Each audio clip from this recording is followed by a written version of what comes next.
আপনারা জানেন যে হালে আমাদের দেশে ব্যাপক আলোচিত এবং সমালোচিত দেওয়ান সুমিত এবং তার গার্লফ্রেন্ড মেঘনা আলম। আজকে এই দুইজনকে তদন্তকারী কর্মকর্তা ধানমন্ডি থানা মামলায় টাকা আত্মসাৎ এবং চাঁদা দাবির মামলায় তাদেরকে আজকে বিজ্ঞ সিএম আদালতে উপস্থাপন করে।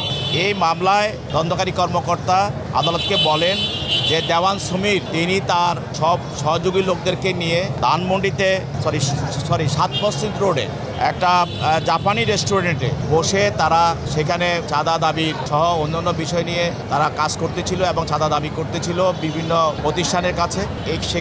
সেখানে পুলিশ বিষয়টা জানতে পেরে তাদের বিরুদ্ধে মামলাটা করে এবং এই মামলায় সমীর দেওয়ান এজাহার নামী আসামি। এছাড়াও এর আগে আপনারা জানেন যে সমীর দেওয়ানের বিরুদ্ধে বাটারা থানা একটা মামলা করা হয়েছিল।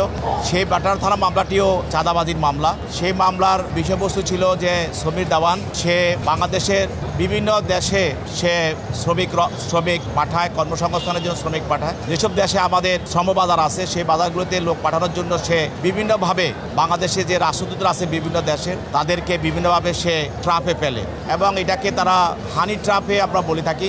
এই ট্রাপে ফেলার জন্য তারা বিভিন্ন ধরনের মডেল এবং বিভিন্ন ধরনের উঠতি মেয়েদেরকে তারা সে ব্যবহার করে। এক পর্যায়ে আদালতে সে স্বীকারও করেছিল যে মেঘলার সঙ্গে তার পরিচয়, মেঘলা তার গার্লফ্রেন্ড ছিল এবং সে সৌদি রাষ্ট্রদূতের সঙ্গে তাকে পরিচয় করিয়ে দিয়েছিল এবং সে এই মেঘলাকে দিয়ে সৌদি রাষ্ট্রদূতকে ট্রাপে ফেলে তারা দুইজনে মিলে তার কাছে $5 মিলিয়ন চাঁদা দাবি করেছিল। সেটা ছিল ওই মামলার বক্তব্য।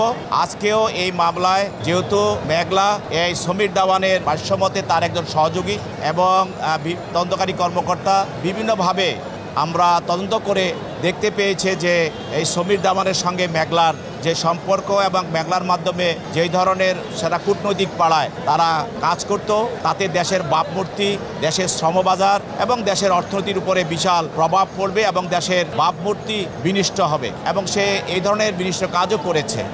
আজকে যে এই মামলায় যেহেতু সমীর দেওয়ান এজাহার নামী আসামি তাকে গ্রেপ্তার দেখানো হয় এবং তার বিরুদ্ধে 7 দিনের রিমান্ড প্রার্থনা করা হয়। বিজ্ঞ আদালত 5 দিনের রিমান্ড মঞ্জুর করেন এবং তদন্তে মেঘলাকে এই ঘটনার সঙ্গে সমীর দেওয়ানের সঙ্গে তাকে তার সম্পৃক্ততা পাওয়ার কারণে এবং বিভিন্ন ধরনের তথ্যের ভিত্তিতে মেঘলাকেও এই মামলার সমীর দেওয়ানের যে একটি চক্র এবং তাদের যে একটা প্রতারক চক্র, তারা সংঘবদ্ধ চক্র, ওই চক্রের যে একটা সদস্য হিসাবে এই মেঘলাকেও পাওয়া যায়। সেই জন্য তাকে আজকের এই মামলাও তাকে গ্রেপ্তার দেখানোর জন্য প্রার্থনা করে এবং বিজ্ঞ আদালত তাকে গ্রেপ্তার দেখিয়ে জেল আদালতে প্রেরণ করেন আর সমীর দেওয়ানকে 5 দিনের রিমান্ড মঞ্জুর করে আরও জিজ্ঞাসাবাদ করার জন্য তদন্তকারী কর্মকর্তাকে অনুমতি প্রদান করে।